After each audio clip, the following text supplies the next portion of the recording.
Hello everyone and welcome to today's video. So today we'll be solving a Leetcode question about how to determine if given two trees, they are the same. So given the root of two binary trees P and Q, we have to write a function to check if they are the same or not. So we should further read ahead and see what they consider it to be the same. So they are the same if they are structurally identical, as well as the nodes having the same value right here. So if I given this interview question, the first thing I'll definitely clarify with the interviewer is what kind of input they are given.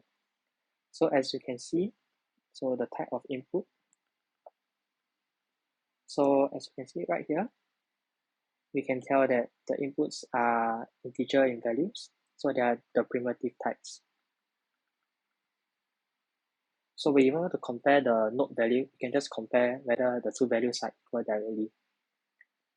So next up, let's look at a very trivial example.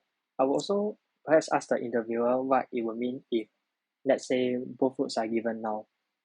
So if both roots are empty to begin with, then I guess that would be a trivial case whereby we will return true. But you should always clarify with the interviewer what kind of output he or she wants for empty roots when they are given. So if both is empty, we can return true. So whenever I look at three kind of questions, the first thing that comes to my mind is usually the concept of recursion, which is to keep on going deeper and deeper into the left and right subtrees. Because as you can see, for a tree itself, the left subtree is always going to be a tree, and the right subtree is going to be a tree as well. So in a sense, their fundamental properties still remains the same. So with that established, we have also established our base case right here, which is what we are going to do if they are both empty, which is that we can return true. So assuming that the root nodes right here are not empty, as you can tell, then what we have to do first is to definitely compare their values right here. So we have to compare the value of P and Q's value.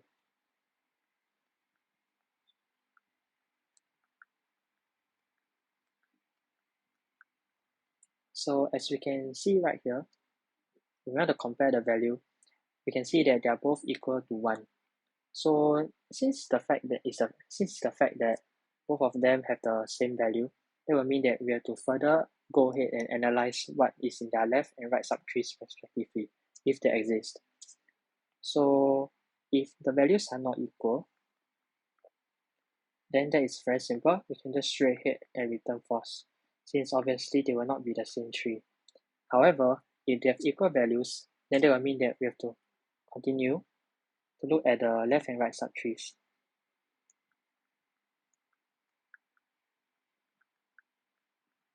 So for the left and right subtrees right here, there are obviously going to be 4 cases.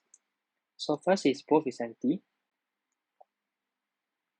So both left and right subtrees of both the trees respectively,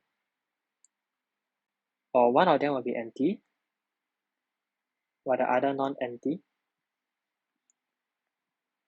And finally is that both left and right subtrees of both trees that are given are not empty. Okay, so when the left and right subtree are both empty, then that is another trivial case that we are going to analyze, which is that it's definitely going to be returning true.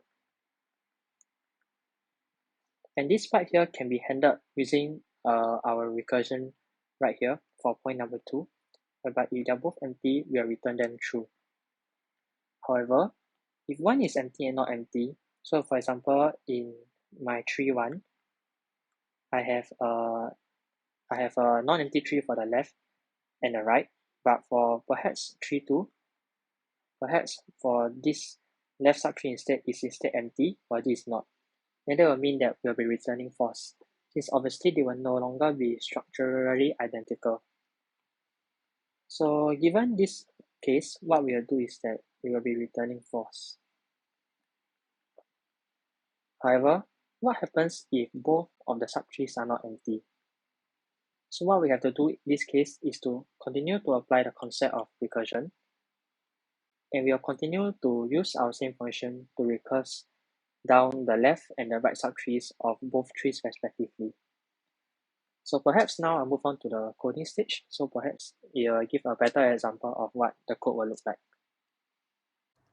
Okay, so right now let's move on to the coding part of the solution. So first up, I'll be writing some pseudocode so that it makes it easier for me to code afterwards.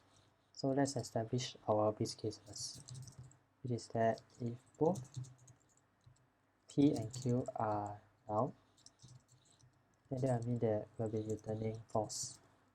We'll be returning true. However, if P and Q are not none, so that will mean that either P, so we first look at the case whereby they are not structurally identical, so that will mean that either P is none and Q is not none, or Q is none and P is not none. So since on line 16 right here, we have already established a case whereby both P and Q are not none, that will mean that subsequently we can just simply establish the case whereby either P or Q are none. Because if it's the fact that because if P and Q will be none in the first place, that will mean that this if will have executed. But if not, that will mean that either P or Q will be not none, or P or Q will both be not none. So that's why we can just look at the subsequent case using the or right here. So if P or Q either of them is none, then that will mean that they are no longer structurally identical. So in this case right here, we are returning false. However, if both P and Q are not none, because if this case fails and this case fails, that will mean that they are both not none, and they will either have a left subtree and right subtree respectively for each of their trees. So if if they are actually nodes, then that will mean that we have to compare their values.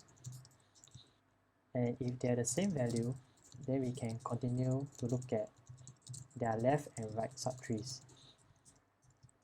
Else, if they are different values, then that will mean that they are not identical and we will also return false. So let's try and code it out right now. So the base case right here is if P equals to none and Q equals to none, then we'll return true. And now let's look at the next case right here. Else if P or Q is none, P equal none or Q equal none, then we'll return false. Else, we have to look at their values. So we will just write it exactly like this lines here from 24 to 27. So if P is equal, if P's value is equal to Q's value, then we will continue to recurse down. So we'll be using our same function to analyze both of their left and right subtrees respectively. So we'll be returning, invoking their own function again, but this time we will just check their left and right subtrees. So p.left and q.left, and we'll also return n because we want to make sure that they are structurally identical. So that will mean that both the left subtree and the right subtree needs to be identical as well. So hence the usage of n. So then we will call the same function again, the right and the left subtree. Else, if their values are not identical, then that will mean that they are not the same and will return false.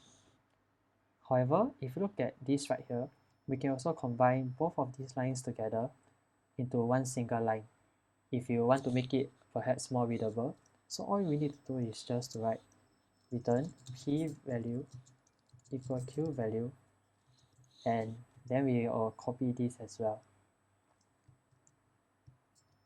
So this will be the final code right here, because we can just simply use the AND operator to combine both the value check as well as the left and right subtree check.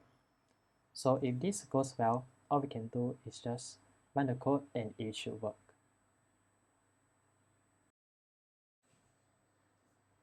And also I forgot to mention, but it will be good as well if you can analyze the time space complexity. So for the time complexity, I believe that it will be O of n, where n is the size of the tree, because we will eventually have to traverse through all the nodes in the tree to be able to know whether they are identical or not.